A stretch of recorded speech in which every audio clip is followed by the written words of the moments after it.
Welcome, everyone, to this very first segment or interview, whatever. I can't really call it a podcast just yet. I just want to call it an interview with this beautiful person, Robert Comber, or Rob, as I know him of, who's my first ever guest in me venturing out into this very different arena for me, but it feels still very home. And just a little bit of a backstory before we jump into this major thing that we have in front of us here, this beautiful work that Rob has started to receive, is that I just, if you watched me before, that I was really starting to get frustrated because I had this feeling or like calling or pull or whatever, that I was supposed to do something different.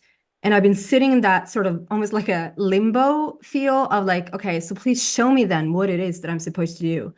And then I slowly began to feel, because me myself, I'm so drawn to watching, getting so much information from all these beautiful videos, mainly on YouTube.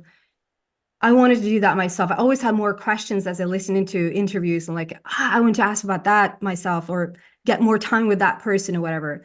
But I never found I had names and I even had questions for those names. And I even have reached out to some people, but not really to, to ask, like, do you want to come on here and let me interview you, until the solar eclipse happened now a while back. And it was like after that solar eclipse, something just clicked, because then the energy felt lighter. And then I found Rob on Pam Gregory's site or her YouTube channel. And I will link that below so you can find that interview. That's where I found Rob and his work. And it just, like, I was in my own little, like, I was sobbing afterwards because it was like something just clicked in me. And it just felt so pure and true. And as I shared previous to this with Rob, is that, and this is no reference for anyone else, obviously you should read all the books that you feel drawn to, you should watch whatever you feel drawn to, but my guides have told me to not invite necessarily too much information from the outside in, but rather to go from the inside out. And it wasn't until I came across Rob's, and it's not even that I've come across his work yet. I've come across an interview with him speaking about this Lost Octave that he will speak about so beautifully, that I was like, this is the first time in history that I'm gonna pre-order a book that I don't know anything about. And I can easily count on one hand how many books in my entire lifetime that I read. So to have this information come in, I just feel like it's so pure and it's so clean and it's clear and you decide for yourself, obviously. I just want to do whatever I can to get this work out that I almost don't even know that what it is that I want to give out there, because it's like, it just feels home. It feels like it's reconnecting me to home. And I think it's going to do that with so many people. So welcome to my channel and to my to be my very first guest. I'm like so honored how quickly this went, how quickly you answered and was so like kind and humble about this whole thing. And yes, welcome, Rob, to this little interview. Yeah, I'm so privileged to be here as this is your first guest and Yes. doing this. And so yeah, the honor is mine really, Emma, and thank you for inviting me on. And it's been really great to speak with you and such an exciting time to to blossom this into the collective and share with everybody. And when everybody will hear what this is about, and like, I probably don't even understand 5% of what you will bring to the world through this book. Like, you're now writing this book, and I hope I will get it soon. But before we get to like that whole thing, I just want to ask you how, even before, so as I listen to these videos that I found, I understand that you have this 8-8 portal situation happen with this Lost Octave, and then you had an awakening like 7 somewhat years prior to that. But I just want to take it like one step further. And what was your life before the awake, as we call it, an awakening, like what, however that looks. But like, what was your life? How was it? Were you really into whatever you're doing right now, or was it like completely different? Or what was your life? Yeah, well, I suppose it depends how far back we want to go, but I was it's born on the 11th of. yeah. So yeah, I mean, no, I had no, I mean, in some way, I had no sort of understanding of anything sort of I would say that was spiritual, and but yet when I was growing up, it was interesting because my grandfather, he was into Tai Chi. He was like a Tai Chi master. And so, of course, that's funny because it's yin and yang, right? So, Hmm. it's only later down the line that you realize like how these things are seeded. But other than that, I never had any sort of influence of going to church or doing anything spiritual. That wasn't even in my radar. And I didn't even know anybody that was into anything. So it was very, sort of a normal, you go and do your work. And, I kind of been self-employed my whole life. And so I trained as a master craftsman in like painting and plastering and being able to do decorative work. And so that's where my love of art, you see, I've always had this love to do art and to draw and to paint and things. And so of course then it transferred into work. So, I was doing that. I was going to people's homes, I was decorating, I was going to buildings and doing beautiful like marble work and, really interesting sort of just a normal life, so to speak. But it was also quite a painful life at the same time. Hmm. I had some, I mean, very extreme. Most people that probably have known me are like, that they know that I've had sort of lives within lives, like whole lifetimes. I've sort of had such a diverse, I've tried so many things and I've been interested. I've sort of learned so many things Hmm. because I was obviously looking for what's happened now. But before it was, there was a load of painful things, some quite extreme things. And And you grew up in England, right? Have you Yeah, in been? the UK, yeah. Yeah, so it's just been like here, but trying to sort of build or forge or, and of course, like that 11 number we were speaking about Hmm. of our birthdays, it's like master builder, right? So Hmm. there I am as a craftsman, always trying to build something, but nothing really seemed to quite get there. And then so from that, I transitioned into being a coach of sports because when I was younger, I was also a really, really good sportsman. And so, like anything sort of I could turn my hand to, really, I normally could kind of pick up on it quite quickly and do really well in it. But I also seemed to hit like a wall of sort of like where I couldn't find a teacher or a person, or I couldn't just get myself through that next level. And so that life collapsed. So I might have spent, say, 10 years like training as in sports. But you hit a wall and then it's like, and then that whole life just vanishes and you move on to the next. So that's kind of like what my life's been like. And then really it kind of, I moved into personal training to understand like the body and fitness. And I also lost a lot of weight because the coaching, I was so busy with that I kind of forgot about myself. And then so I had to relearn about myself. And so then that what drew me into where the sort of I suppose awakening happened, because it was there that I was introduced to invited to go to a yoga class, because I was training as a personal trainer in a gym. And so when I went into this yoga class, I was invited to close my eyes, which seemed like the weirdest idea to me in broad daylight. Like I'd never computed, like, I know it may seem so simple and elementary, but it's so sort of innocent in a way. Like I literally was just like, I sat, like, why would you shut your eyes? Like it's the daytime. Like I'm not sleeping. Like there was no, like I'd never had that. Now it feels like quite common practice for meditations, but 7 years ago, even that idea wasn't really as mainstream as what it is now. And so, but when I did, it was the strangest feeling, because I literally did. I didn't think about anything. I wasn't doing anything. I just shut my eyes, and then I felt myself in the universe, in the stars. Oh, wow. And so, of course, I have no reference for this. I'm just thinking either I'm daydreaming, or like I must have watched a film last night that's like imprinted in me, or I don't know, something. I felt quite comfortable in that space, and I sort of enjoyed it. I was like, oh, this is nice. And it really only wasn't until it was like the invitation to come back, like, in the meditation type thing into the body, that I realized how I'd sort of basically felt like I'd separated from myself. Like I thought I just closed my eyes, but and so it's only like I came in like a shooting star, like, and sort of landed, Mm. and I was like, what was that? And when I opened my eyes, I could see like glowing golden lights over all the other people's heads. Oh, wow. And I'm really thinking, wow, you're really tired. Like you need more sleep. Like this was like but what I didn't realize at the time was I was seeing their chakras, their chakra system. Yeah.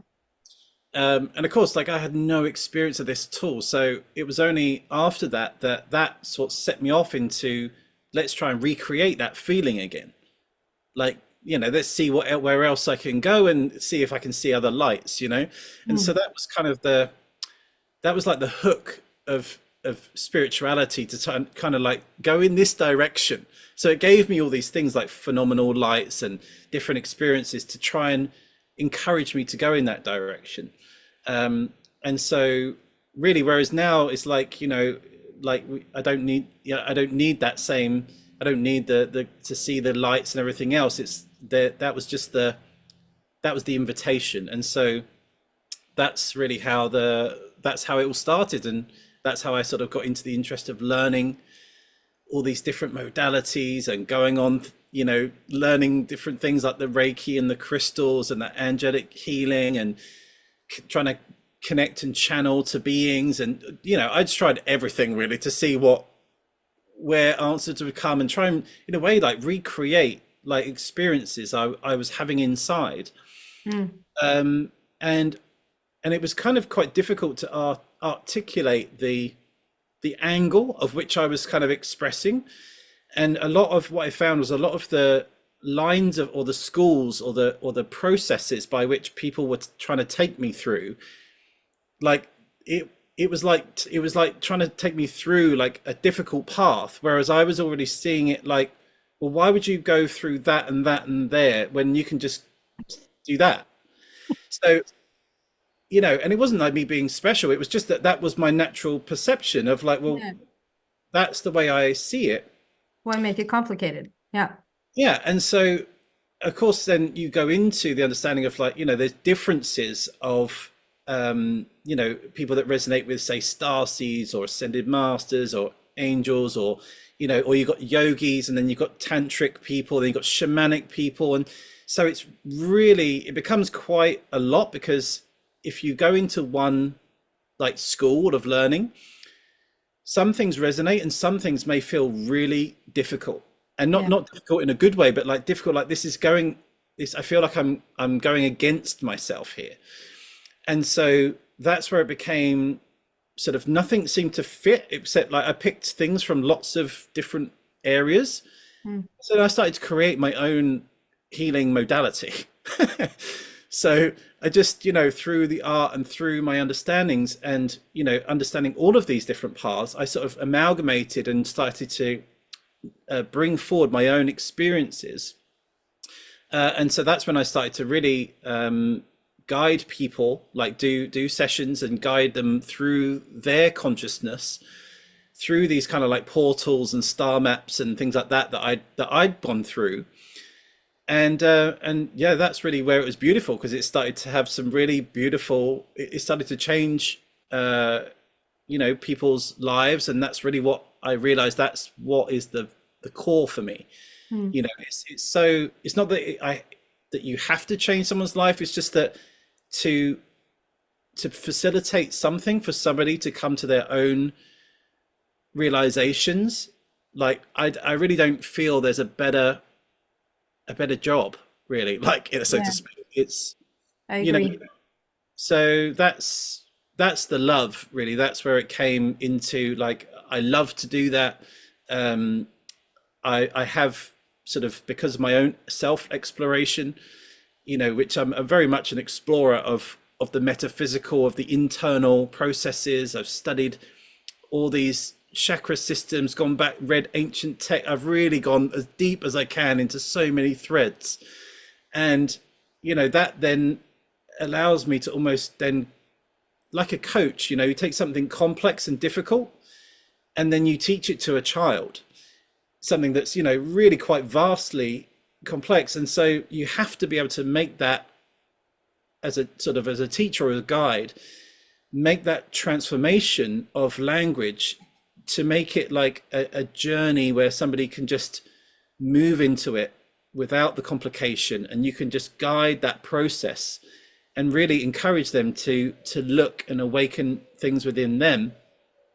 And so, yeah, that's really how the whole sort of journey started. I was creating my own different modalities, and then we arrived at the Lionsgate A8, where, that's really where it was like, stop everything else you're doing, and this is the only thing that you need to focus on for this, the imminent future. And so it wasn't like an external voice, like you're saying about external and internal. It's, then it's mirrors of each other. But really what I would say is, as I expressed before, is that when you go in far enough, all the way through, it's like a torus, it's like when you go in all the way through the bottleneck of the heart, you expand back out into space, but you're doing it internally. Rather than, we're trying to voyage into space like a rocket, trying to pierce the veil and go into space. But if you reverse that process, you'll find that your heart is that portal into space, but it's an internal experience. And so that's where this influence came from. That's where that calling came from.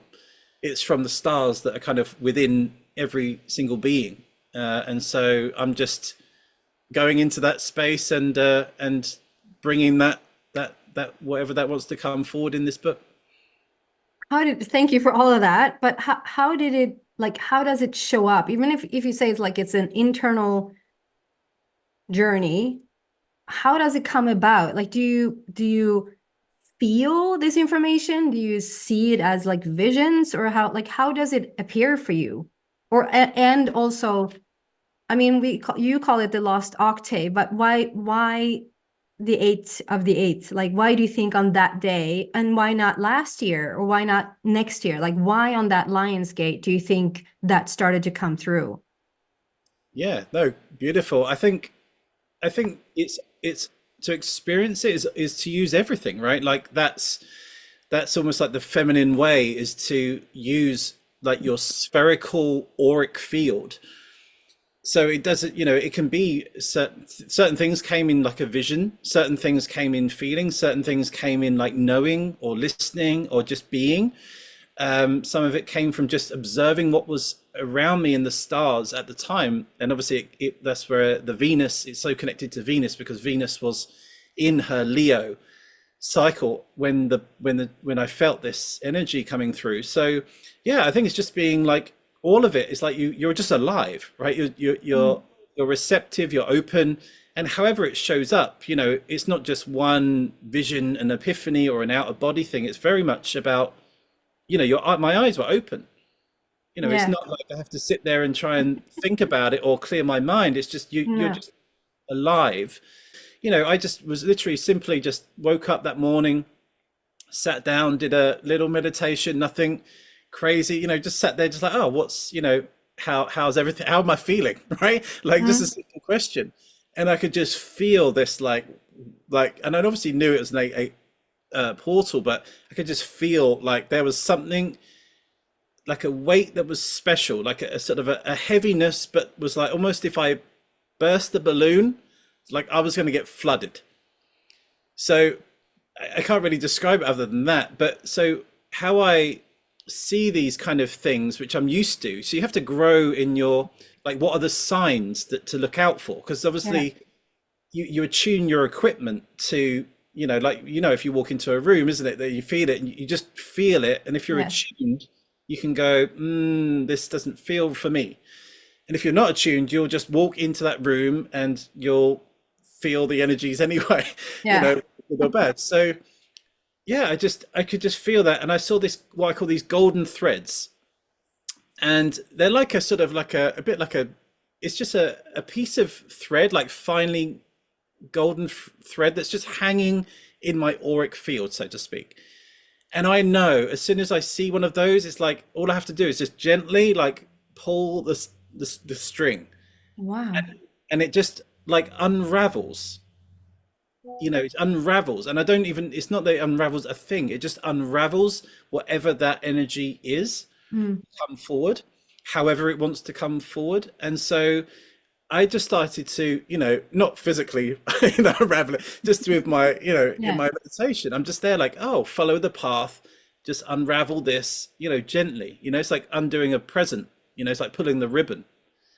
So you unbox it carefully, and just take note of everything that's happening. And that's really when this, this Lost Octave came. And why it came last year is because it was destined to come for this year, for it to be released in the year of the dragon, because this year we've got an 888 portal in August, right? So the 8th of the 8th on the year of the 8th, so we've Mm. got, and an 888 in the gematria is the numerology of the Christ number.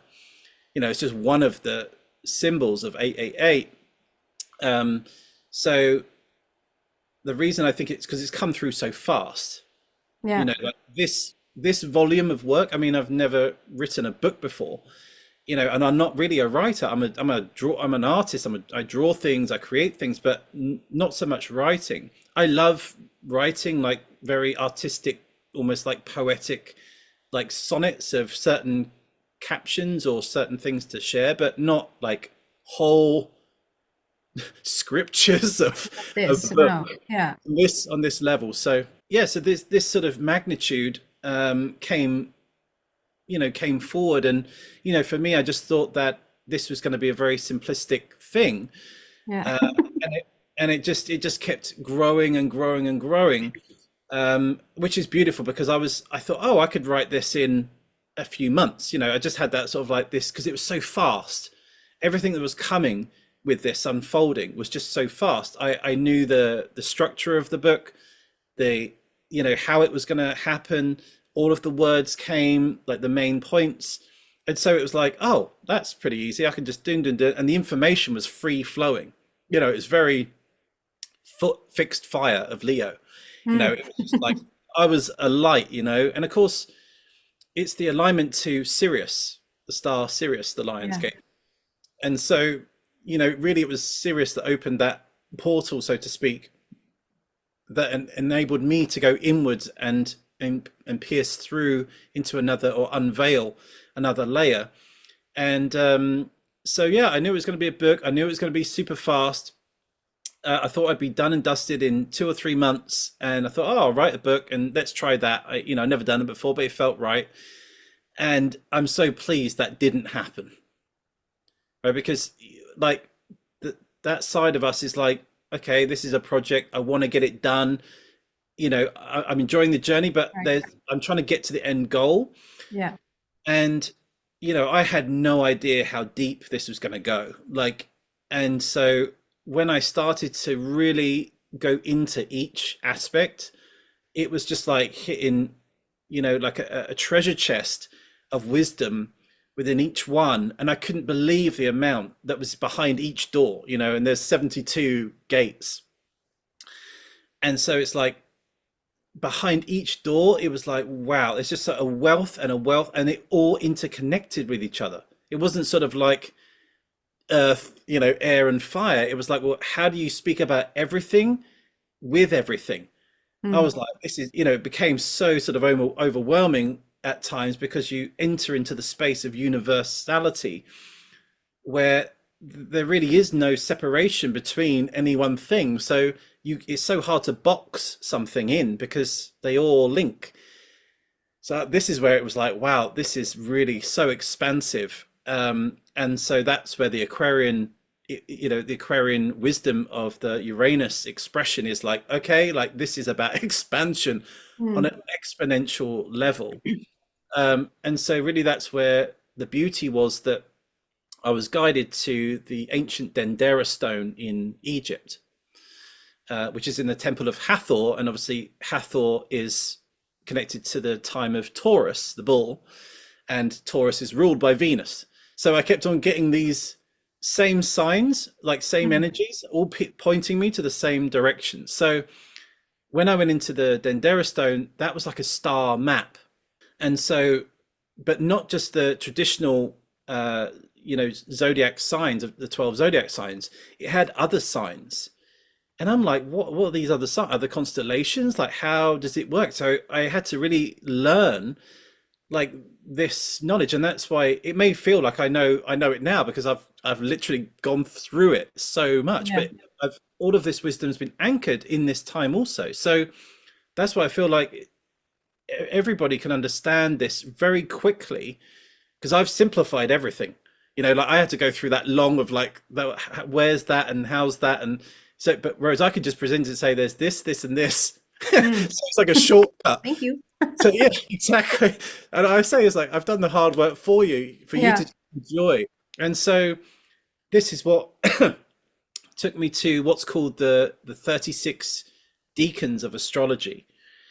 And there are different ways to look at that. Some people look at it through the what they call the elements, which is where you group say fire signs together, and then you group water signs and things, and that's what they call triplicity when you anchor those. There are different things like the Hellenistic order, which is from the furthest planet to the closest planet. But what I found was absolutely magical was that there were 3 constellations within that one zodiac sign. Mm. And then started to explore what they were, and they're really they've been called like the 36 faces as well. And that's really where the story lays.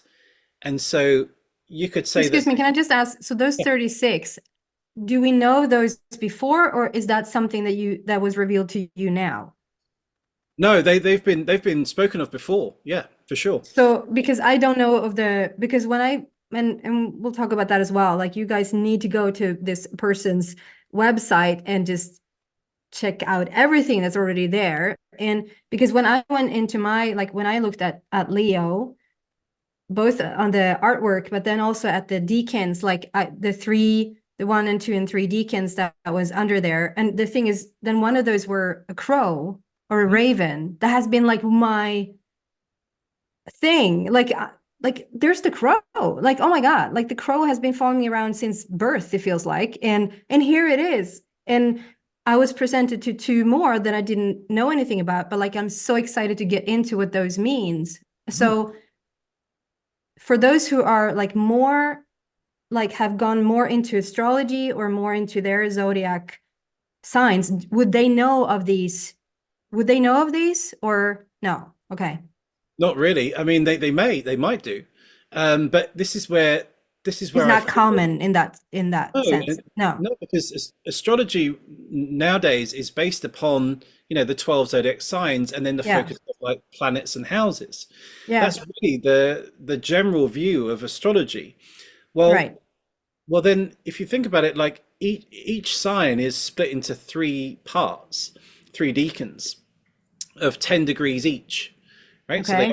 they get 30 degrees of the zodiac, 10 degrees each is 1 decan each. And so they're constellations. And so, like, if you think about it, if you just study the zodiac sign, then you miss 3 stories within your sign. And so Right. this is where this book was to reclaim part of the past of what we've known and to bring it into the forefront, but also now narrate that story through the divine feminine lens, because Mm. a lot of those stories are written by the patriarchy. So there's the hero story that saves the princess, Like that's a common, Yeah. archetypal story. Yeah. Well, that of course is in the stars, but actually the way I've narrated it and actually looked at it from that divine feminine angle, it's not that necessarily the hero is there to save the feminine. It's just that the feminine understands that she is her own hero Mm. to empower herself to break herself free of the chains. So it's not that there's a physical masculine coming to save the feminine. It's just that impulse of the divine masculine within each one being. It's like it takes command of itself and says, hold on a minute, I have this power. I can free myself. Yeah. And that's where the narration of what I share in the book is showing us it's the same picture. We're all seeing the same picture narrated in a completely different way. Yeah. And that's where it's about empowerment to say, this is you.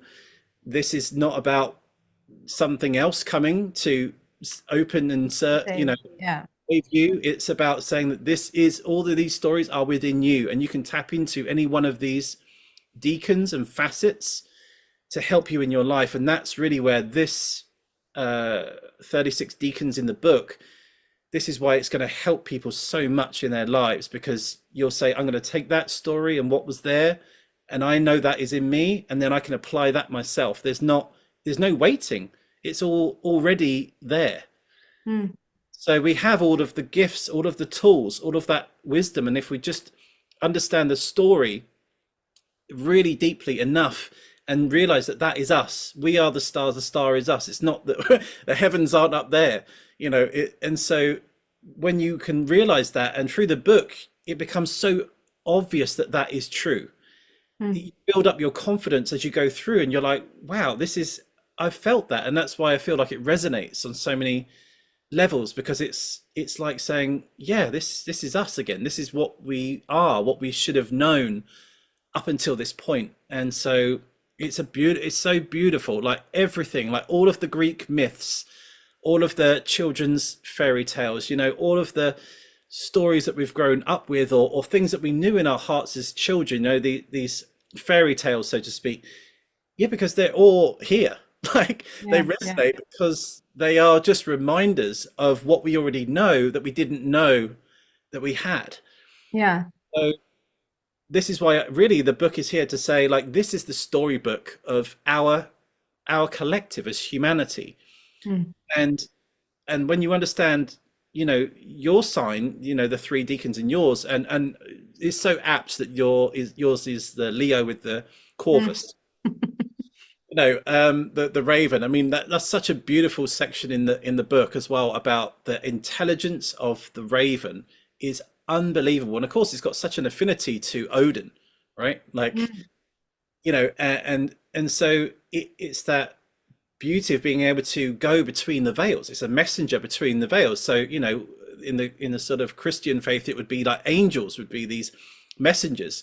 Whereas in the sort of those ancient Nordic and shamanic roots, it was like totem animals, and like the raven was the bridge that flew between the worlds, giving the messages back to Odin of what Wow. the energy of the world. So their intelligence is, I think they said it's an equivalent to a 7-year-old child.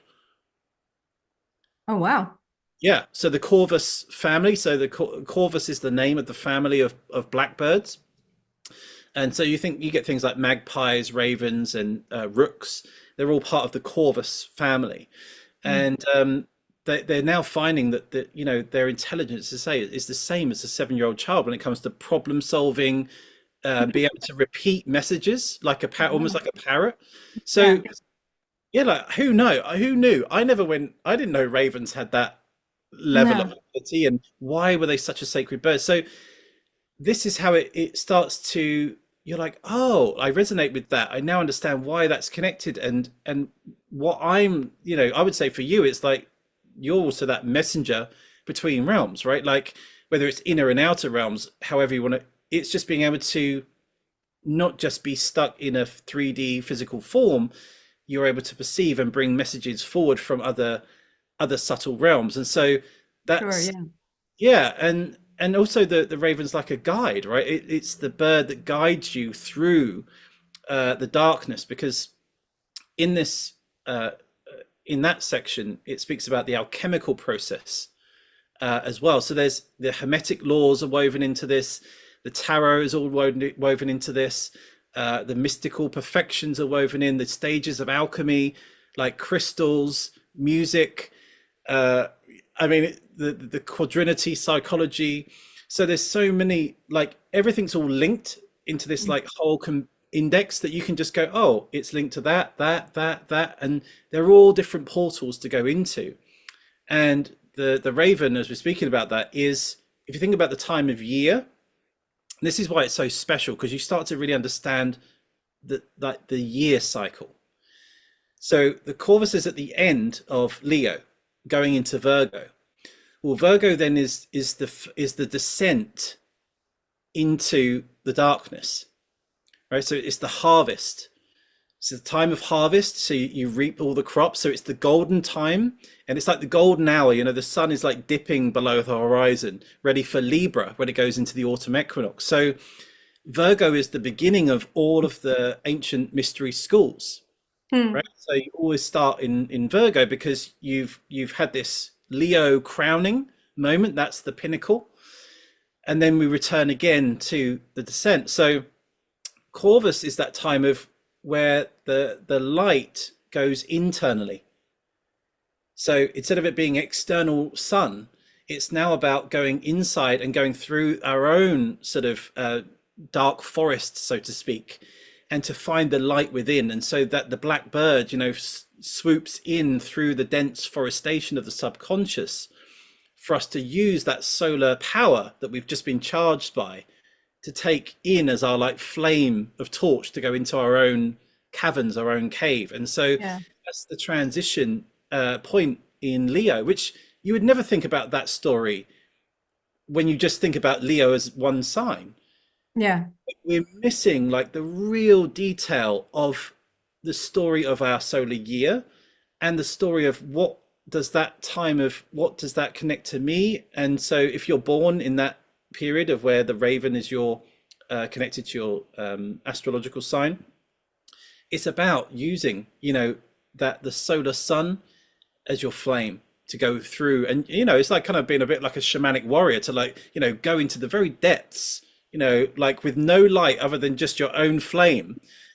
Yep. And the raven. And so that's the what they call the Negredo stage, which is called the blackening stage in alchemy. And so that's the first where things are burnt, you know, like when everything's burnt, it goes black, like charcoal. Yeah. That's the first stage of alchemy. And so that's what the Corvus, for example, represents. And so you miss all of that if you just only know Leo as the lion. I mean, wow. It's just on a personal level, it just makes so much sense. Just all of it, just the Leo and the Virgo and the Libra, since that's heavy in my chart, and just how the crow or the raven like it just connects. It just, wow. I'm so excited to really like dive into this and really get the information. And like, I just feel like there's just so much more. And I'm thinking about just a little bit now where to go with this, because it's like so much information. But when you talk about the Lost Octave, what made you decide to even call it, or was it just something that arrived as the Lost Octave? And because when I've done a little bit of research, it's like, because we're talking about 12 gates, it's like 12 extra gates as I understand it, but it's called an octave. So it's like, No, it's good. Yeah. Can you speak about that a little bit? That's great. Yeah, perfect. And yeah, so as I was receiving this understanding of what this book was going to be about, and so, you know, I use geometry a lot in my artwork. You know, it's just one of those, it's a really beautiful thing that a lot of people are put off by, but when you start just drawing, like, it really changes how you see everything. Like the pattern recognitions, like the ability to see multi-dimensional things from a flat piece of paper. It really is, it trains your mind in layers that are quite magical. So when I was doing this, obviously the basis of this, it's connected to the I Ching astrology. So that's already been that's a whole sort of modality that you can use already. And so it was from that map really that I saw that map that was already used by the people that called human design. So Yeah. it's that's a modality. So they have a map with the I Ching and astrology. I hadn't really ever seen this before, and I didn't really even know that much, too much about astrology. I knew bits and pieces. Mine was more about understanding more consciousness itself and that sort of thing. So when I looked at this map on that Lionsgate, because I had this calling to just look at it, I don't know why. And so that's what I mean. It was eyes open. I was Mm. having this experience that something's about to happen, but I didn't know what. So I'm looking at the map, and then it was almost like it just popped out at me that this wasn't quite fully complete. So I'll go a little bit technical because it will make it more Yeah, understandable. sure. Yeah. But so there's 64 gates Right. in the I Ching. Now that's in like a circle.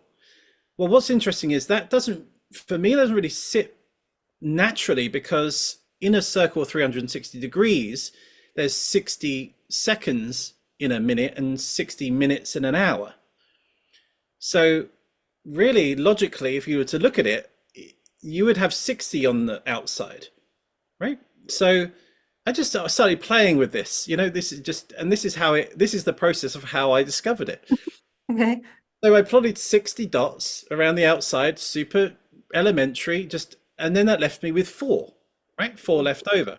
So naturally, where would you put the 4 points? I put them in the four cardinal directions, right? In the center. So I now got 60 with four in the center. So I'm looking at it thinking, okay, it's interesting.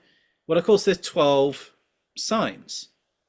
So I drew the lines to split that circle into 12 pieces. But of course, it pierced the north and south line, and it pierced the east-west line. Well, the other lines that were going out, well, it left 8 places where there were Mm. gaps. And then that's when it was like, oh, there's 8 lost gates because of the geometry of how it looks. So, of Wow. course, as soon as I knew it was 8, it was almost like straight away I knew there was an octave. I don't know why, it wasn't necessarily the first thing of in my mind, but it was just like, oh, octave, it's an octave. So then I sort of thought, can I really find where these are? So I managed to discover a whole process within myself of what was happening, and then I reflected that in my mathematics of it. And what it is, it's like this sense of, Crazy. Yeah. no, it sounds technical, but I felt that I had like this internal pole shift. So I wasn't seeing it from Oh, like wow. us moving, like walking up a mountain to get to a goal. It's like saying that you're already on top of the mountain, like looking down at yourself climbing and saying like, oh, come this way, go this way, avoid Mm. this way. So it's like a it's like seeing it through your higher self's eyes, I suppose you could say. So it's still human, it's still the human experience, but it's seeing it through the lens of your higher self. So when I did this, like a torus, it goes up and then it bends back on itself. This is what this enfolding was happening. And so I did that with the mathematics, and I found that the 8 gates were all different signs. So that was really interesting. So each one of the 8 gates was different. So that was great. And when I referenced the other four were also different, which gave me a complete, each one of the internal gates was connected to the 12 different zodiac signs. I mean, it couldn't have been any Wow. more perfect. Yeah. So to go back to music, I knew it was an octave. And as soon as that's the traditional 7 notes. So for people that don't know, so if you take a piano keyboard, there's 7 white keys, and the 8th white key is the octave, and that's the ending of the first octave and the beginning of the next. So it's Right. like a note that's shared between 2 octaves, which is really interesting. And I even we'll go into the law of octaves that came from the book. But of course, that's not really the full understanding of a keyboard, because there are also black notes, right? Those little half black notes. That is what's known as a chromatic octave, and that is 12 notes. So really interesting that the lost octave of 8, I could then expand it into the full chromatic octave of 12. And of course, then the 13th note, of course, the divine feminine number 13, the 13th note is the completion and the beginning of the next. Transformation. Which mirrors the 12 astrological signs around the outside, with the 13th as the central hub. And the central hub is that portal through into another octave. So whether we see it linearly through the piano, or we see it through the wheel, you know, as I say, like, no wheel goes round unless it has a central hub. Yeah, right. Right. And so that's the 13th. That's the divine feminine. She's the, you know, the dream weaver of all 12 signs. So again, in astrology, a lot of the time it's the 12 signs going round and round and round again. But what's the most important point is the heart of it all. Like how is this whole thing spinning? You know, it is spinning from the mother, you know, the divine feminine that is birthing and creating and manifesting everything into being, you know. So I'm like, how has this not been expressed in this way for all this time? And so, you know, it's important to say, yeah, the 12 is important. That is connected to the solar aspect, and 13 is connected to the lunar. You know, there's 13 moons per year, and even the ancient calendars of 13 times 28 days gives us the 364 days of the year plus 1 day out of time, and that was the ancient Mayan calendar. And so that then links the solar 12 and the lunar 13, and they work together. You know, it's not like one is better than another. And so really we should have 13 months in a year. And if we did that, I've done so much stuff into the calendar. If we did that, every single month would be the same amount of days and would be the same days of the week. So a Monday would always be the first, for example, in every month. Well, that then gives us the structure of how the moon cycle moves, which is, as you know, is the feminine cycle. So all of this sort of jaggedy moving aboutness, it disrupts all the rhythms. And so, like, this is where the calendars have been changed over time, you know, and this is really where we have to understand that our natal chart or birth chart, it's relevant because we sort of almost believe it into being. But in the same respect, when you start to learn that all of the signs pertain to you, as well as, you know, your gate, it doesn't take away from, oh, I'm Pisces or Leo, or, you know, it's all, but it's like, now it's time to be open that, you know, what happens if they really find that the calendars were wrong by 1,000 years and all the months are wrong? And then, but like, if you're open to know that you are this whole game of the zodiac, you're all this story, then you'd be like, oh, great, I get to be a Capricorn, that, you know, right from now, you know. It's like, it doesn't. So that is the openness that this is trying to offer, to say that we are all of this. And yeah, there's some beautiful things, like you said, the Corvus story and the Raven, you know, it really pertains to you. But I bet there'll be some other stories there from a completely different sign, that you'll be like, wow, like that has been the story of my life. And then you might find that you've got a planet that's like linked to that part. And so that's what we get in a birth chart, right? We get all of the signs. Wow. So you actually said, I don't know why this hasn't been like brought to us before. Why haven't this been put together before? So have you answered that question for yourself? Like, why do you think this is happening now? Why do we get the complete puzzle now? Yeah, no, because we are literally in this pole shift as a planet. So, you know, consciousness obviously always precedes measurement. So, Mm, in order for us big to one. Yeah.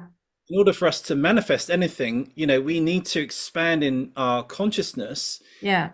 move into the non-physical, and people refer to that as like having a thought or an inspiration. It's still moving into something that's non-tangible, the Yeah. feminine, to then pull that into manifestation and give it birth. So, as a collective consciousness, we are moving into this pole shift that I experienced of, we are both the human going through a spiritual experience and the spirit going through a human experience. Mm, So this is where there's almost like it's a combination. It might feel like dual or like a polarity, but it's not. It's the fact that both perspectives are one, and we understand our humanness, but then we also understand that there is a much vaster experience that we can have, and they work together. And mm, so this pole shift, the planet is due a pole shift, which essentially means that the magnetic poles, will change their polarities. And as I expressed to somebody that, the way in which the water goes down your drain, like your plug hole, it, mm-hmm. it spins in a certain direction. So that will change. Isn't that interesting? Will it like actually, will it Yeah, actually yeah, change? no, literally it will actually change. And this is what happens, a pole shift on the physical earth. And this has happened many, many times.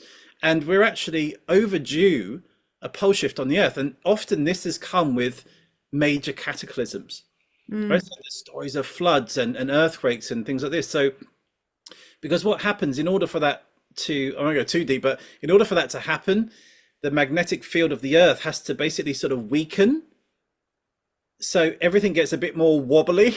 you okay. know Yeah. Everything's kind of like, and the water obviously really shifts on the earth, and then it sort of makes this pole shift, and then that's essentially where the floods and everything, all the magnetics move on the earth. So, and then it goes into like a stabilization, and then Mm, it regulates. So basically, in what the book is sort of sharing is that if we can do this pole shift within us, meaning that you can look at it as any which way you want. You could say that if your view is mainly masculine, well, the pole shift for you then is to really see the same thing through a feminine lens. Same as if you feel that your view is, mainly feminine, then look at it from a masculine lens. Just like try those pair of shoes on. And so that is like the bridging of the hemispheres of the brain. And it's that pole shift inside that allows us to see both, and that's where it links to the precession cycle, which I can go into. But that is why this book has come for now. It's basically saying we need to do this as a humanity, to do this pole shift. I call it a pole shift, but you could say a balancing, so to speak, yeah. or integration of both, of all polarities. It's the integration knowledge of that, and then that's what's going to avoid, because the internal affects the external as well as the other way around. And so if we can do this, we can then prevent the transition from Pisces to Aquarius. We can prevent that being a cataclysm in whichever way that expresses itself. It could be a cataclysm of technology, it could be a cataclysm of wars, of natural disasters, of whatever it is. The more we have the empowerment to do this within, that will ripple out and change Mm. how this future unfolds, which I think is the most pivotal thing right now, and I think everybody feels that. I think it's so important for people to hear that they're actually like, if you just, and that's also belief, like we just keep hearing that it has to be all these like wars and like big things happening for a change to happen, and understand that there's coming out beautiful things out of a traumatic experience and all of that, but like that there actually is a way for it to be smooth. Like it can be quite beautiful even if we, but then we need to stop having that like collective dramatic this is how it needs to be. I think we already lived through that a couple of times, that we can choose something new. Like, yeah. So, Yeah, no, and oh, sorry, go ahead. I'll just say to that, because also with the star story, like, we go through every year, everybody goes through everybody else's story. In the decans, we all go through the decans because we all go through a solar year, Wait, right? say that again. We're all going through a, So the 36 decans and the 12 zodiac right. signs, they happen Yes. every year, right? Yes. So every single person goes through everybody else's story and sign. Oh, now I'm with you. Okay, thank you. Yeah. And so when you can relate this to a year, then, like I was saying about Corvus and going to Virgo, and Yeah. like that is the story that everybody plays out. And Mm. so when you know the nuances of the story, then we can also see that on a collective scale, that like this is what was meant to happen at this time. So we feel like what is happening to the world, like it's gone to disaster and all these sort of things. And that is true in many regards, but also this was also part of the greater story. These things were meant to happen for us to then awaken and to move forward into Aquarius. And at this point in the great cosmic story, this is the point of the band of Pisces, right? So just to give an idea of that, so the band is a decan in Pisces, and the band is the ribbon that connects the two fishes' tails. Oh, right. Yes. Yeah. So, but its official name is the band, and so that band is the thing that connects the two fish, which is really the two dolphins. Mm. And so that's where it's like, one is pulling one way, one's pulling the other way. And of course, they don't get very far because the band is tying them together. Now, what that is that we had it with the eclipse, that the eclipse happened right in the middle of the band. Well, that was auspicious because that was like a cutting through of the ribbon. So now, if you think about it, those two dolphins have been restrained and held back. Now those dolphins are set free. That is what is the collective story. So we have to, in a way, cut through the bands that are holding us back, cut Mm. through those ribbons internally, externally, and to realize that we are a dolphin. Like we have that sonar ability, the creative and the intelligence. We have play as our nature, interaction, communication, laughter, like healing, water, like understanding the oceans. Our body is 72% water, and there's 72 gates in work. So, Yeah. like the average human heartbeat is 72 beats per minute. The average lifespan of most humans across the world is 72 years of age. Well, this is really interesting. Why is everything 72? Because it's all harmonics. It's all how everything fits together. And so when you see this patterns repeating over and over again, and you see the stories playing out, it's like, okay, so in order to change my life, that's part of this, cutting through the ribbons. It's now like the sovereign goddess of Leo. It's like, okay, we've got to take charge of this now. Myself, my life, I can do this. I've got everything here. And that's cutting your own band, opening yourself up to empowerment. And that's really what the book is there to give you: all of the tools, all of the stories, everything that you need to know, in a way, about your connection on the star stories with your astrology. And that's why I've put everything in there to make it so easy that you don't have to try and work it out. There's no mystery that I've left, no stone left unturned that I couldn't find. So that it's like, okay, now you've got everything that you need to know. Now it's down to you to go through this, work with this, create from this. And I'm here just to help move that process forward, and bring a calling card to the collective to say, let's join together and work with this this book and this work, and and see where we can go, because I think it's going to really fire us into that Aquarian age. It's just so beautiful. And there's a couple of more things that I would like to bring No, up here. I'm not gonna, yeah. got time? I think that we just talking about the dolphin, for example. I did a solar eclipse reading on this channel, and the main energy, I pulled a card, and the main energy of that card was the dolphin, obviously. And I didn't know that at the time. I didn't know what that meant. And I think that's what people will discover, that you have this little, like, it's like you know things that you didn't know that you knew.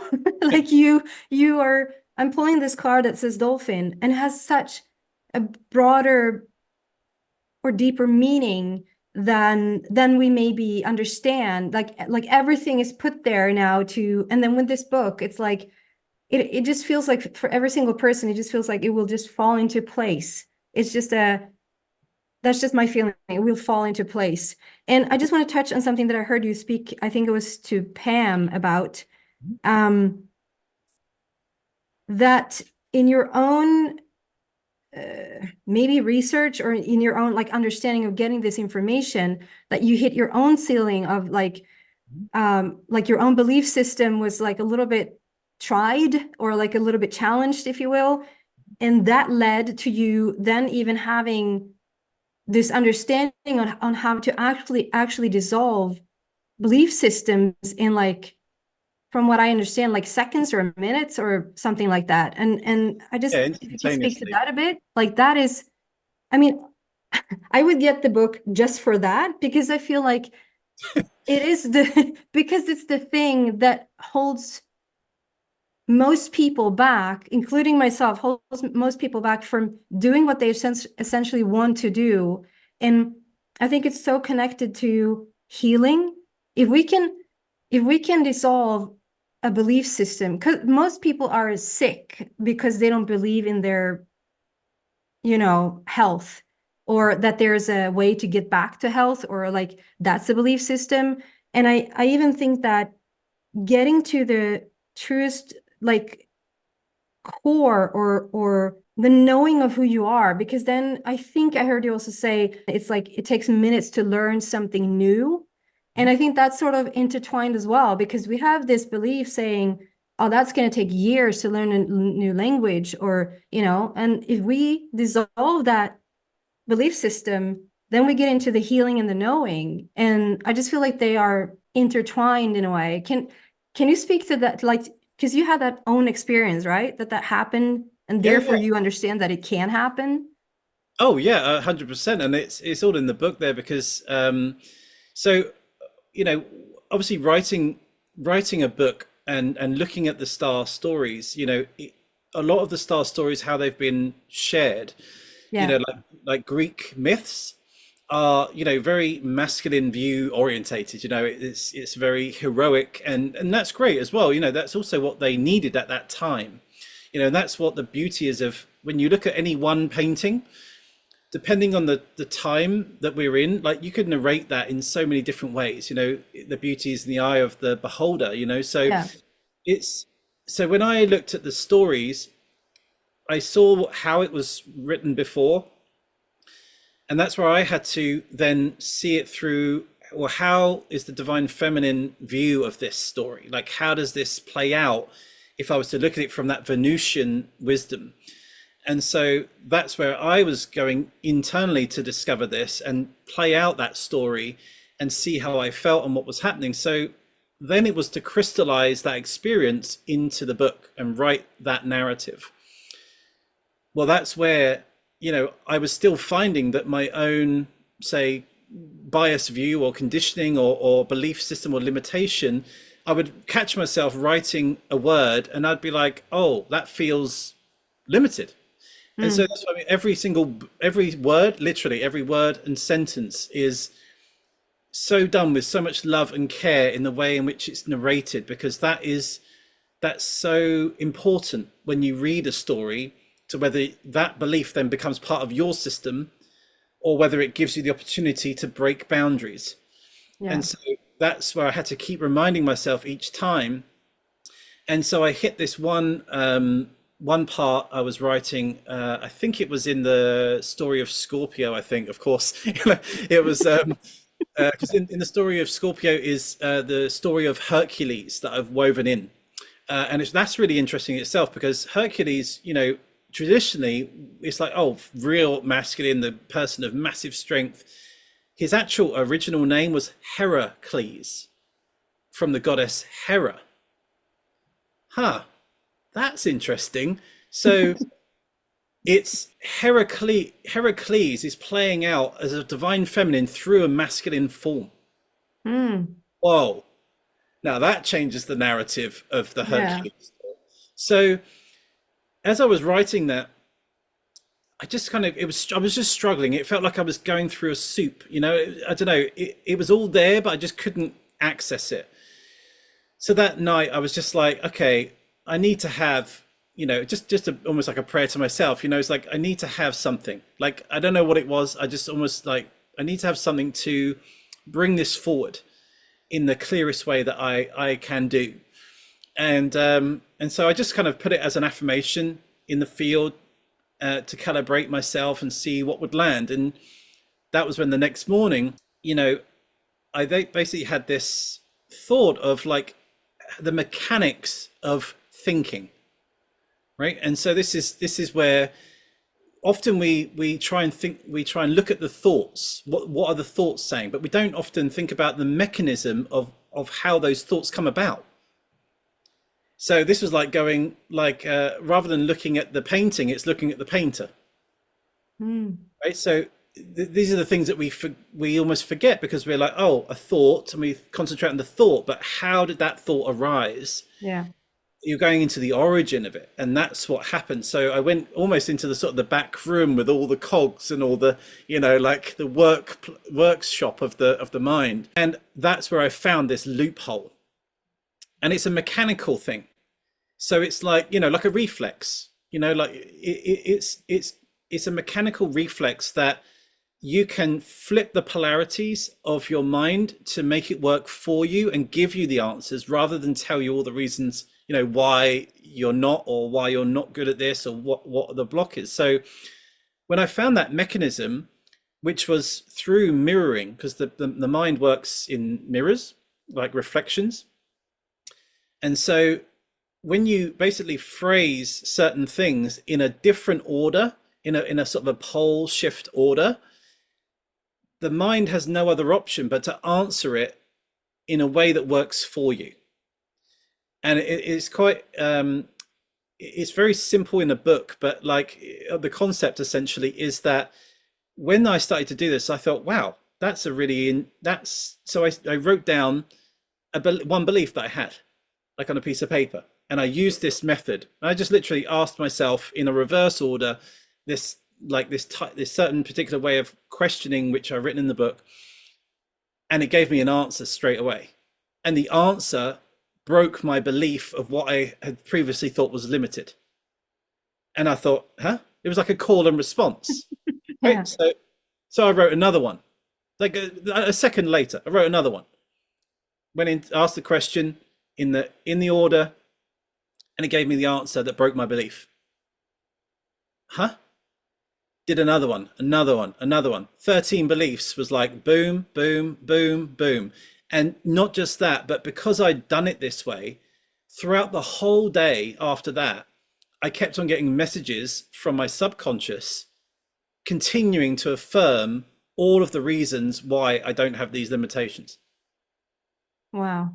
So this is why I put this in the book, because I was like, this is a gift in the book, because me writing this and doing this, I came across my own glass ceiling, and the book allowed me then to find this mechanism. And that's why I was like, you know what, like, I'm going to put this in the book, and anybody else who finds that they come across things that are just not quite sitting right, they can use this process. And yeah, I mean, it's so amazing, right? Because, like, for example, if you were to say, I am confident, like an affirmation, right? So I am confident. Well, you can say that as till you're blue in the face, you Yeah. know, and repetition does work, but that's like it's so long, and Yeah. if you drop the ball, then you know all of a sudden now, you know, you allow in the thoughts that were being kind of held back to come forward. So if you occupy your mind with I am confident, of course you're going to feel better because you're occupying your mental space with you're filling it. As soon as you let that go like a balloon, it'll collapse, and then the thoughts from the subconscious will come in and say, no, you're not. Yeah. And so it's like, well, how do you get that subconscious to say, yeah, you are, Mm. right? And that's where I managed to find how an affirmation and how you configure what you say to yourself in order for the subconscious to agree with you and then provide you with the evidence that you are these things.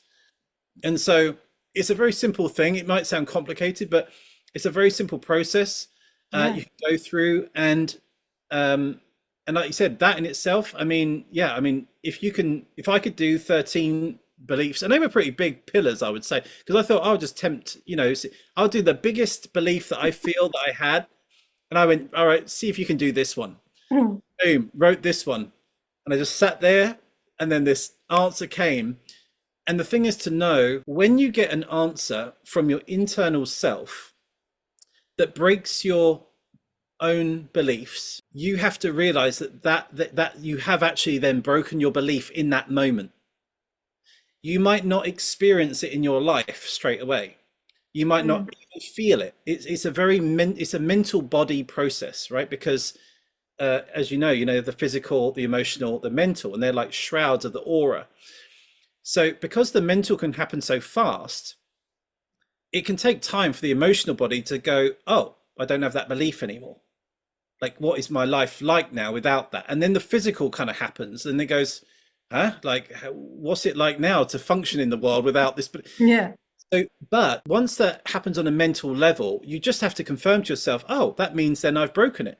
I might not experience that instantaneously, but I know it to be true because I've just received the answer that's broken it, right? Yeah. So I think a lot of the time people have stopped themselves from allowing it and then reconfirm the old belief again. Mm. They go, oh, that's too good to be true. That was too fast. That couldn't have just happened like that. There Yeah. must be a Yeah. process that I must have to go through some dark night of the soul to, like, there's that view of going the bottom up, and then there's that view of the higher self down that says, well, why not? Why can't it be instantaneously? If it's just a belief, a belief is made of nothing. It's so it's etheric. It's, you know, so everything happens instantaneously on that level. And if you just confirm to yourself that, okay, well, if this is possible, then I know that I've done it mentally, and then you can start to integrate your life, how that feels emotionally and physically. And then all of a sudden, like, I can't even tell you what the beliefs were because they're so gone. Yeah. Like, I was trying to think about this the other day, like what were, I don't even know what they were. It's so gone that I don't even know what they were. And that's where it's like, wow. But the ripple effect that it had afterwards was the thing that I felt was really magic. Like, that evening, I was having this inner swelling of wave of like joy, of just like, yeah, like, I don't remember, it was like, say it was confidence. I was just feeling like confident. It was Mm. just weird. And I just had this, and so I've used this throughout the book, you know, and now it's sort of not so much about questions. It's almost like I write something, I know that it's got a potential cap on it in how it's expressed, and so then I just think, or just wait, and then I change the word and I break it. So it's like it becomes less about asking questions and just becomes a way of being. You recognize where you're placing limitations on yourself, and you catch it, and then you just dissolve it, and then you move through to the next part. And it's just it's very Aquarian, very Aquarian. Yeah. Wow. Yeah.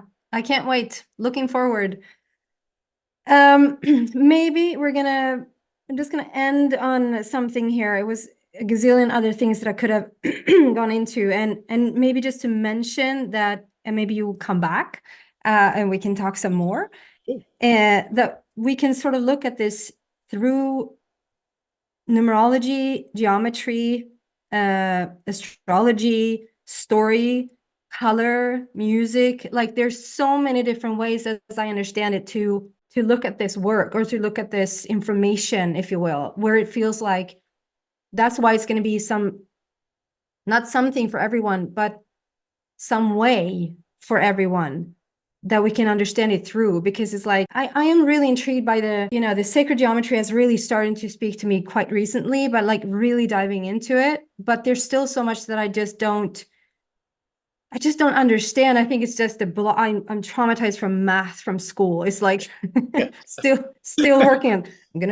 I'm gonna take that away from me with that, letting go of that belief.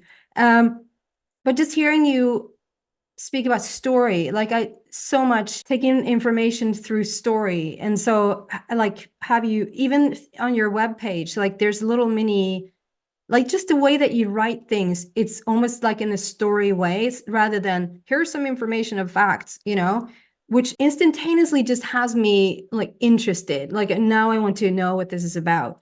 So, I mean, there's so many ways that we could go into this, but you talked before a little bit before we came on here, and maybe we can end on this, that everyone has an Earth Day. What is that about? Do you feel like there's another venue we could go here that you really want to share? You can do that as well. But like, do you think it's a good thing to bring up the Earth Day? Yeah, for sure. I mean, especially for yours as well, because so this is, and as you so beautifully said about, I call it like the 8 petals of the Lost Octave. So, most people have like pillars of what their foundations are, right? This book is so Venusian. It's like came through as the 8 petals, right? And so these are the different paths of, say, the quadrinity psychology, the numerology, symbolism, astrology, and all of these things, music. So these are all the different petals which you can be invited into. It's a path, as you say, into the frame. And so that's kind of like, yeah, like people say things like, oh, I can't meditate, and I say, well, then don't meditate. And then it's like, what? Well, how am I going to connect to that? Well, do you like to dance? Yeah, I like to dance. Well, dance instead then. Like, what? Why go against? This is the thing. We've got to move into the flow, into the perfume of what captures your imagination. And so if it's story, if it's the geometry, if it's the numbers, if it's the I Ching, if it's whatever it is, like it's all there. It's like a platter to say, well, what one do you feel like? Yeah. And each one is rich in its wisdom. And so this is like the invitation into it. And so the Earth Day, yeah, it's just a fun concept that I put in because, we speak about your birthday as the connection to the sun, right? Or the solar return as, sort of the official name, you could say. Yeah. So, but what I found in this book is that when we look at astrology, we should always look in what I call their super partners. So it's a quantum term. So opposite every sign is another sign. Well, Right. most of the time, say for you, it's like, if your sun sign is Leo, it's like, oh, we get told and we look at Leo and we read everything about Leo, right? So, but that's like I was saying about the 2 hemispheres of the brain, that's like one hemisphere. So what's the other part? That's your Earth Day. So directly opposite your sun sign is your Earth sign, right? Or like your Earth Day. Wow. So for you, it's Aquarius. Aquarius, right. Right. And so this book is about the dawning of Aquarius, right? So that's what I'm saying. It's Leo was the first gate, like of the Lost Octave. And Aquarius is the next gate, and that's gate 66. Well, that's the highest master number of the I Ching. So, which is brand new. And so that was really interesting to see that the first 2 of the higher octave is Leo and then Aquarius. I was like, wow, it was so beautiful how it worked out. And so the Earth Day, when, let's say so for you, it's going to be like February time. So you can start to think about like maybe there's themes every single year that happen around the Aquarian time that perhaps you didn't know before, and you might find that you might be interested in the same books, the same movies, or the same colors, or you go to the same locations. You decide to live in a certain country at that particular time of year, and it's like, oh, it's just a thing that happens a lot of the time because it's connected to the earth. And so, our sun sign is our light, the earth sign is the body, right? So, and obviously the heaven and earth, the whole point is to bring those two together. So if we're only looking at the sun sign, then it can often seem a little bit out of reach, or it doesn't quite connect to my earth experience. Whereas when you start to know your earth sign, it's like, things like sickness and health and, what's affecting my physical form.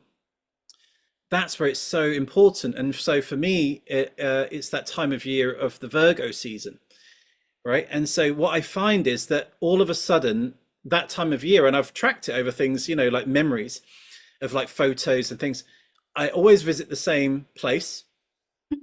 I always have that same feeling of it. For me, it like goes into the ancient, like the Tolkien stories of the ancient elves, and of thinking about the earth back in the times of, say, Lemuria, or like the golden ages.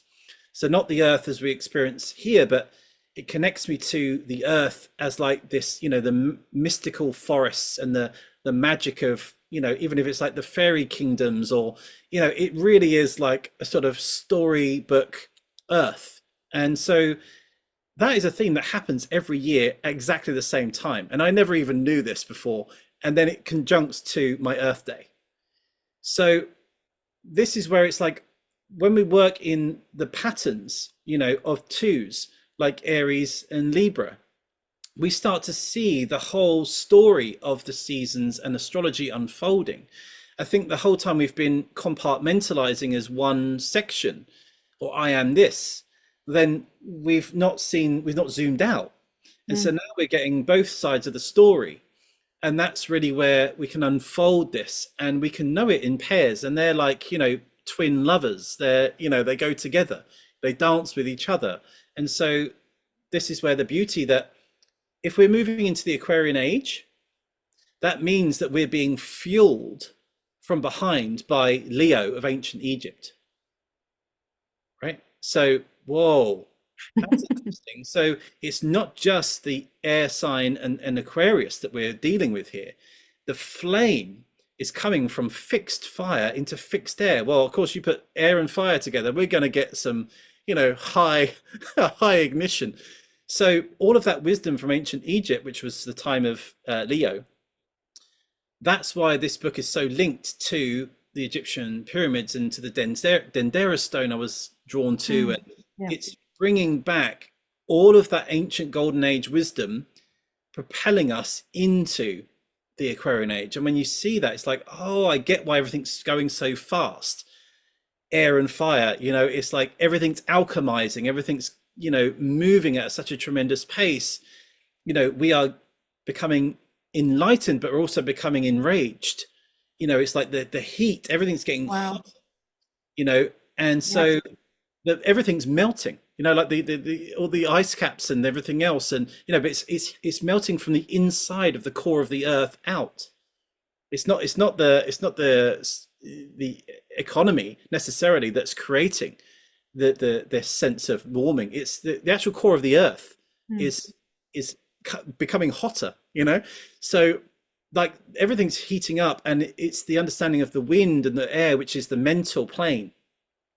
So it's like we've really got to tread carefully, but also enjoy this, it's going to change so quick. Yeah. And enjoy that. So so the Earth Day is just this understanding of, it connects me more to my body, and it's just opposite your sun sign. So whatever your sun sign is, it's just the opposite. And so when you get to know those, you can get to see, you can do the same thing with all other aspects in your chart if you want to, because it helps you learn. So if your moon is in one sign, we'll just look at the opposite side, because they work as pairs, so they will influence each other. And that I think that gives us a more holistic understanding of polarity in a way, which I'll just share on here, is that the beauty of polarity is that it's one pole with two different ends of expression. Right. Because we always think about polarity being two things, Yes. Yeah. yeah, but it's our spine with, you know, with the top and bottom. So Mm, it's actually one thing, and so that's like the two opposite signs mm. are actually one pole with two different expressions. And so when we see it like this, that's when you start to move into that wholeness. Okay, thank you. I mean, I could talk to you for hours and hours, and I know there's so much more information, and for people to even find, if they go onto YouTube, they will find a couple of videos right now. I didn't even touch on the fact that you were one of the, not the one of, but the person that started to find the, however you want to some say hieroglyphs, however you pronounce it, yeah, in the king's chamber in Egypt that we just talked about. That's why I thought about it. And it was of the decans, right? I mean, we could talk an hour about that, but like if people are interested, there's so much more to find Yeah, here, we've and what this information is allowing. Like, and I think also if things like that in the king's chamber, when things, because I sort of am fine with, I just felt it, I just knew it, so therefore it's true.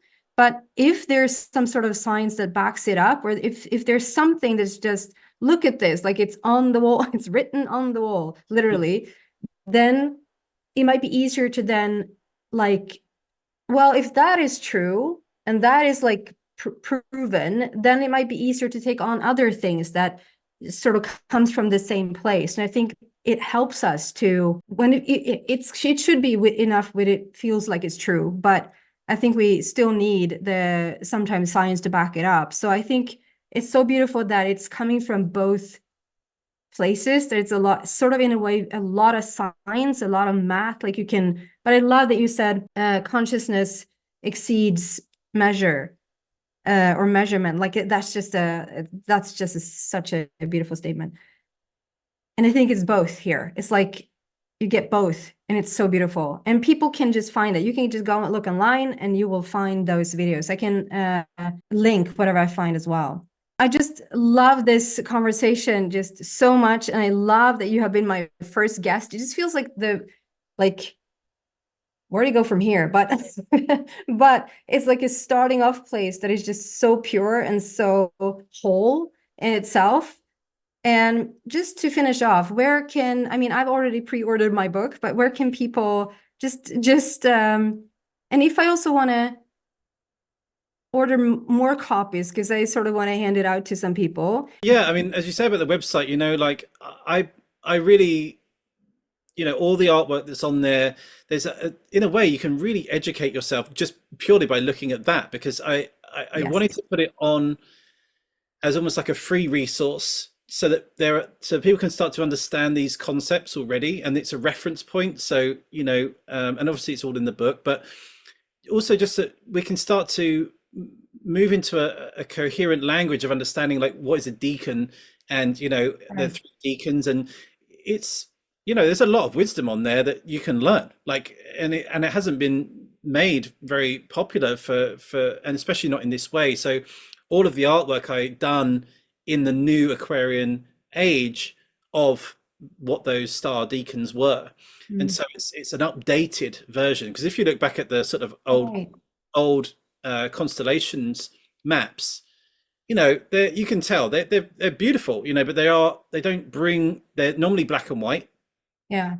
They don't bring the story. And so through this, it's like the color and the essence, and obviously where I've gone into these decans really deeply, that's why these images I've extracted, like, what is the essence here and how can I display that, so that you can just look at a picture and go, oh, that feels like this.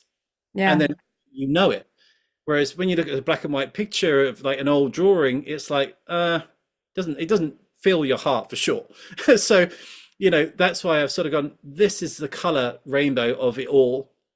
Go into it, look at it, and then, yeah, you can read all about it. And You can pre-order the book on there. I'm hoping that, the first week or so in May, that's what I'm working towards. Honestly, like so many hours, and the book it's a really big book. I mean, I didn't expect it to be like that, but it really is an encyclopedia. I say it's up to 600 pages, and it's a fairly big book, and it's going to be over, about 250,000 words, which may seem overwhelming, but actually, because it's broken down into all these parts and all these stories, you can really just go to it almost like an oracle. The I Ching was like a divination book. And so, you could just flick to a page that day or that morning and just read a paragraph. And like that holds this connection portal into the great mystery. And it's a great way to use this book, and to, as I say, get to know yourself. That this book, all of it, everything in this book is about you and your journey. Like although it's about the stars are in us. So this is the great book of you. And and so it's getting to know yourself on these levels, and that's why it's a really beautiful thing of empowerment. So yeah, check out the website. You can pre-order the book, and I'm excited for people to read it and to really open into this, because it's such a wonderful thing. Like, I'm so proud of this, what I've done with it and how I wanted it to be shared, but I'm also so blessed with it, because I couldn't have picked really a more beautiful way in which to gift something back to people. And I've tried to do everything as reasonably as I can. There will be courses that will come off of this, other parts that I've opened up, other mysteries that I've opened up within this. There's about 8 other courses from the back of this, because it's all there to be shared. And so I just want people to know that I'm here to keep expanding this and grow with it, and hopefully people can come along for this great ride.